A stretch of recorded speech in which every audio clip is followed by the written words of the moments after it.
Morning champion நம்ம கூட லட்சுமிநாராயணன் இருக்காரு, மோட்டார் வெஹிக்கிள் இன்ஸ்பெக்டர் ஆஸ்பிரண்ட். இன்னைக்கு அவர் நமக்காக என்ன இருக்குதுன்னா டைப்ஸ் ஆஃப் கேப் ரெண்டு மெத்தட் கொடுத்துருவாங்க. Retrieval type cap, generative approach. Retrieval approach, generative approach. Retrieval அப்ரோச்சுக்கு இன்னொரு பேர் என்ன? Variant approach. ரெட்ரீவல் அப்ரோச் வந்து வேரியன்ட் அப்ரோச் அப்படின்னுவாங்க. அதுல என்ன பண்றாங்க? ஃபர்ஸ்ட் பார்ட் டிஸ்கிரிப்ஷன் பண்றாங்க.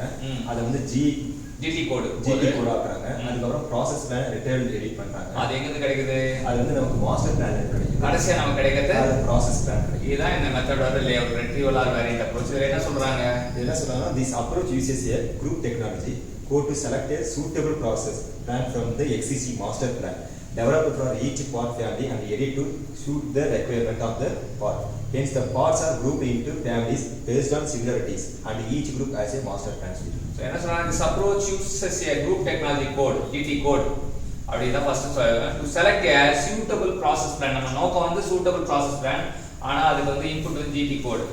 The existing master plan developed for each part family. ஒவ்வொரு part familyக்கும் ஒரு existing master plan இருக்கும். அதை எடிட் பண்ணுவாங்க suit to the requirement of part. அதை எடிட் பண்ணி existing master plan வந்து அதை எடிட் பண்ணி கொண்டு வருவாங்க. Yes are parts grouped into the family based on the similarities. Each group has a master plan அப்படின்னு தெரிஞ்சுக்கலாம். அடுத்தது நம்ம பார்க்க போறது ஜெனரேட்டிவ் அப்ரோச் பார்க்க போறோம். ஜெனரேட்டிவ் அப்ரோச் என்ன சொல்லுவாங்க? ஜெனரேட்டிவ் அப்ரோச் வந்து அது பார்ட் டிஸ்கிரிப்ஷன் சிஸ்டம் இருக்கும். அதோட சேர்த்து group process logic, plan logic. அது எங்கேருந்து வருதுன்னா மேனுஃபேக்சரிங் ஃபெசிலிட்டி இன்ஃபர்மேஷன். அது என்ன இருக்குன்னா மெஷின் டூல் இருக்கும், கட்டிங் டூல் இருக்கும், ஜிக்ஸ் மெட்டீரியல்ஸ் இருக்கும். அப்புறம் நமக்கு ப்ராசஸ் பிளான் எல்லாம் அல்டிமேட்டா ப்ராசஸ் பிளான் தான் கண்டுபிடிப்போம். அது வந்து ப்ராசஸ் டிஸ்கிரிப்டிவ் சிஸ்டம் யூஸ் பண்ணுவோம், ப்ராசஸ் பிளான் லாஜிக் யூஸ் பண்ணுவோம். ப்ராசஸ் பிளான் லாஜிக்ல வந்து எங்க எடுப்போம் அப்படின்னா machine tool, cutting tool, jigs and material பத்தி எடுப்போம் அப்படின்னா இந்த அப்ரோச் என்ன சொல்றாங்க?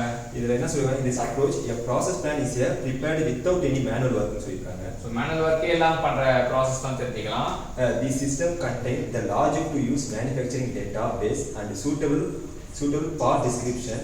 So part description சிஸ்டமும் டேட்டாபேஸ் இருந்தா போதும்ன்றாங்க. To generate a process plan for a இதான் டேட்டாபேஸ், இது பார்ட் டிஸ்கிரிப்ஷன் ரெண்டும் தான் ப்ராசஸ் பிளான் ரெடி பண்ணலாம். ஸோ இன்னைக்கு ரெண்டு approach, retrieval approach and generative approach வந்து நம்ம கற்றுக் கொடுத்த Lakshminarayanan motor vehicle inspector aspirant வந்து மோட்டார் வெஹிக்கிள் இன்ஸ்பெக்டராகவே ஆகும்னு சொல்லிட்டு நம்ம எல்லாரும் ப்ரே பண்ணுவோம். அவருக்கு இந்த நம்ம கற்றுக் கொடுத்ததுக்காக அவரை வாழ்த்துவோம், பாராட்டுவோம், நன்றி கொடுத்தேன்.